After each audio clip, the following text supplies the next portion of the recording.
referindo-se a Dom Helder.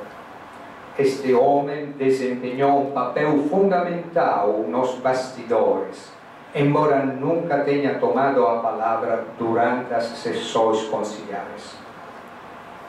E a partir desta altura, o tandem Câmara-Suenens será um dos motores ocultos da Assembleia Conciliar. Em carta ao padre José Oscar Peosso, o sacerdote belga François Outard, professor na Universidade de Lovaina, mostrou detalhadamente a rede de contatos entre bispos e teólogos europeus e latino-americanos criada por Dom Helder Câmara.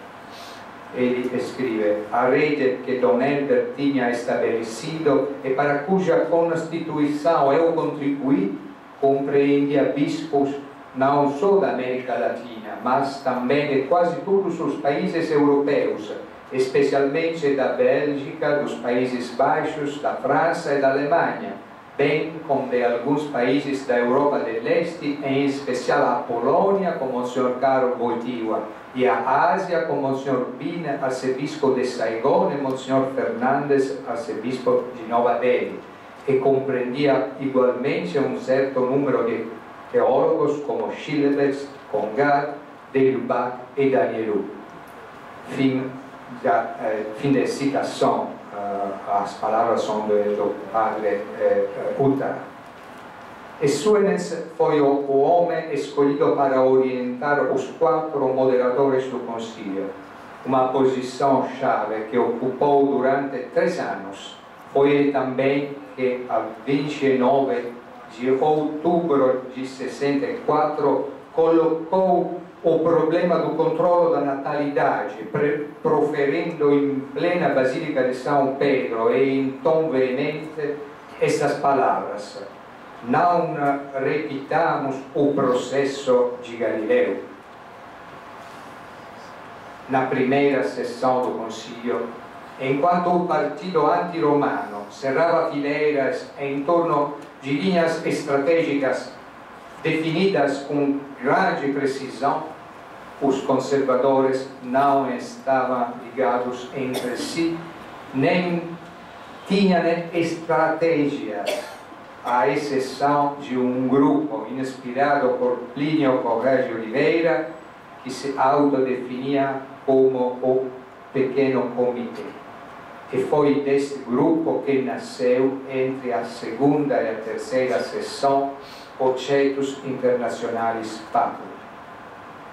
Logo no mês de outubro, Plínio Correia de Oliveira instalou em Roma um secretariado composto por 14 pessoas que, seguindo ativamente os trabalhos da Assembleia, proporcionava um serviço eficaz aos 2 bispos que lhe eram mais próximos, Dom Geraldo de Proença Escudero e Dom Antônio de Castro Maier, bispo de Campos, como o apoio organizativo e as sugestões estratégicas do professor Correia de Oliveira, os 2 bispos brasileiros, estabeleceram uma intensa série de contatos com os ambientes conservadores romanos.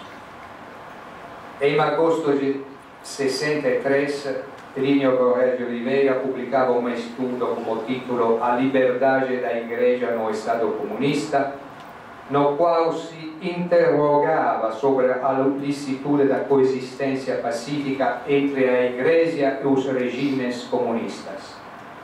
Nele mostrava que os católicos não podiam aceitar um modus vivendi como o comunismo que implicasse a renúncia à defesa dos seus direitos naturais, em especial o direito à propriedade privada, sancionado por 2 mandamentos, mas negado pelo comunismo. O ensaio, traduzido em diversas línguas, foi distribuído a todos os padres conciliares e aos jornalistas de todo o mundo presentes em Roma, suscitando um eco que se fez ouvir do outro lado da cortina de ferro. A distribuição do ensaio vieram a juntar-se 2 importantes iniciativas sugeridas pelo pensador brasileiro. Na vigília da segunda sessão, Dom Geraldo Sigoi e Dom Antônio Maier promoveram uma petição assinada por mais de 200 padres. Em 29 de novembro de 63, ela foi apresentada para ser levada ao Papa. Nela, os signatários pediam que o Santo Padre fizesse elaborar um esquema que se propusesse expor os erros do comunismo e do socialismo e os riscos de que a mentalidade católica se tornasse maleável a tais erros. A segunda iniciativa foi posta em prática por Dom Geraldo Sigoi. A 3 de fevereiro de 64, ele entregou pessoalmente a Paulo VI uma outra petição, esta subscrita por 510 prelados de 78 países.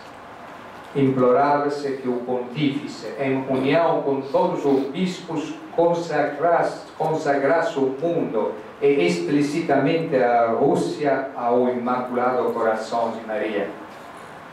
As duas iniciativas estavam naturalmente relacionadas e eram ambas escaldantes. As petições promovidas pelos dois bispos brasileiros e o livro do professor Correia de Oliveira constituíam, como este último fazia notar na revista Catolicismo, um todo coerente e orgânico. 3 episódios de inconfundível importância na luta contemporânea contra o maior adversário do Santo Padre, da Igreja Católica e da cristandade. Mais tarde, a 9 de outubro de 65, surgiria a petição que já visava diretamente a condenação do comunismo. O documento foi apresentado por 454 padres conciliares, oriundos de 86 países diferentes, mas nem sequer foi transmitida às comissões que estavam trabalhando no esquema, o que provocou um enorme escândalo. O cardeal Oddi recordava assim este episódio. O Monsenhor Glorier, francês, fez desaparecer na sua gaveta esta petição, um fato desconcertante. Uma sessão reunida para falar dos problemas da Igreja no mundo contemporâneo e não teve a coragem para condenar o comunismo. Ele, que à época era o grande adversário da fé. Seremos julgados pela história, estou certo disso. Fim de citação. A Constituição Gaudium et Spes, o 16º e último documento promulgado pelo Concílio, que pretendia ser uma definição completamente nova das relações entre a Igreja e o mundo, não incluiu qualquer forma de condenação do comunismo. O silêncio sobre o comunismo veio a ser uma retumbante omissão desta histórica Assembleia. Referendo-se a este mesmo silêncio, escrevia Dom Helder Câmara em novembro de 65. O Concílio Vaticano II disse muitíssimo, tanto com as suas palavras como com os seus silêncios. E, por sua vez, Plínio Correia de Oliveira, que se tinha batido na frente oposta, recorda, sob a presidência primeiro de João XXIII, depois de Paulo VI, reuniu-se o concílio ecumênico mais numeroso da história da Igreja, onde se esperava que fossem tratadas todas as questões mais importantes da atualidade relativa à causa católica. Entre elas, não podia faltar, de maneira alguma, a atitude da Igreja em face do seu maior adversário de então, um adversário tão completamente oposto à sua doutrina, tão poderoso, tão brutal, tão insidioso que a Igreja nunca tinha deparado com outro assim na sua história quase bimilenar. Fim da citação.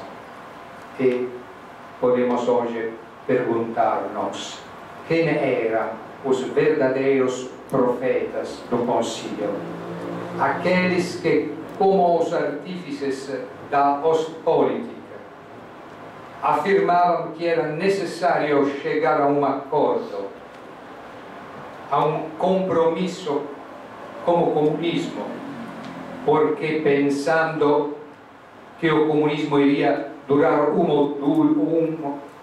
ou dois séculos, achavam que ele interpretava as ânsias da justiça e da humanidade e que iria ser ele a melhorar o mundo, ou aqueles que, fiéis à doutrina da Igreja e sem ilusões, denunciavam a brutal opressão do comunismo, reclamando uma sua solene condenação.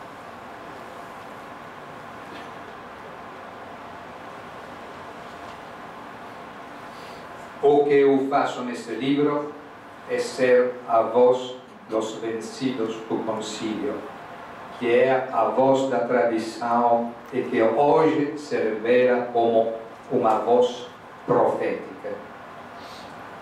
Dom Geraldo de Proença Sigor recebeu a notícia do concílio no decurso de uma semana de estudos anticomunistas promovida em São Paulo pelo professor Plínio Correia de Oliveira.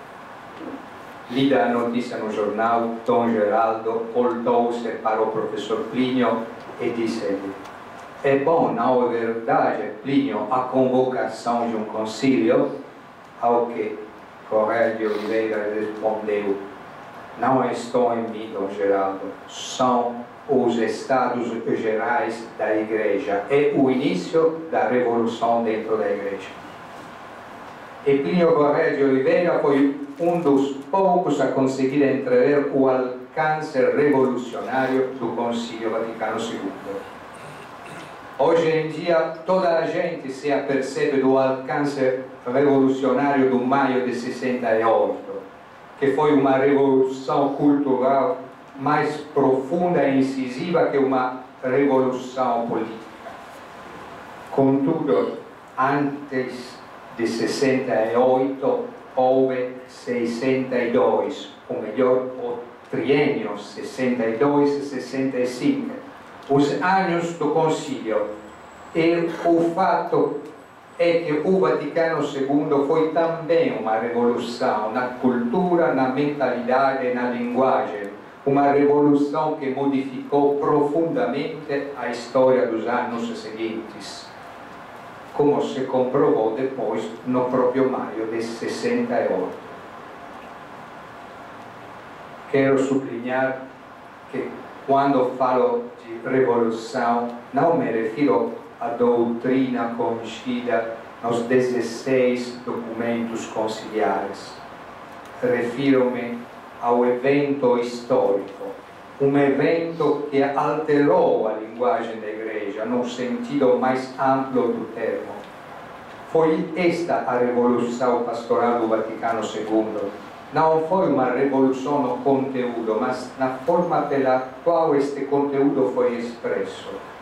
A avaliação do conteúdo e do grau da autoridade que cada documento possa ter, essa já será uma indagação e distinção que, tendo em conta o depósito da fé e as verdades definitivamente propostas no passado, competirá à teologia ou a um eventual pronunciamento infalível do magistério, desde que assuma caráter dogmático.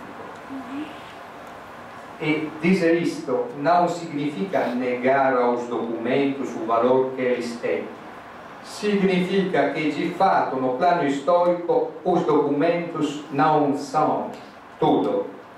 Ninguém conhece as constituições da Revolução Francesa e, no entanto, houve nada menos que 4 após a Declaração dos Direitos do Homem. Ninguém sabe o que nelas está escrito, mas toda a gente sabe o que foi a guilhotina. A guilhotina tem um significado superior ao das constituições revolucionárias e explica muito melhor do que elas o que foi a Revolução Francesa. E hoje ainda não saímos da Revolução Francesa. Diria ainda mais, me parece que a essência do Vaticano II está precisamente na tentativa de conciliar a Igreja como um mundo moderno nascido da Revolução Francesa. Um mundo que a Igreja sempre havia combatido e que hoje deixou de combater. A herança mais pesada que o Concílio nos deixou é precisamente, na minha opinião, a perda do espírito militante na Igreja. Quando, a 12 de outubro de 63, Monsignor Franis, o bispo croata de Split, propôs que no esquema de Eclésia, ao novo título de Igreja Peregrinante, se continuasse a juntar a denominação tradicional militante, a proposta foi recusada. A imagem que a Igreja devia oferecer ao mundo já não era a ideia de luta, de condenação e de controvérsia, mas sim de diálogo, de paz, de colaboração ecumênica e fraterna com todos os homens. E a minoria progressista conseguiu não tanto uma alteração da doutrina da Igreja, quanto uma substituição da imagem hierárquica da esposa de Cristo pela imagem de uma Assembleia democrática, dialogante e inserida, ou melhor, absorvida pela história. Na realidade,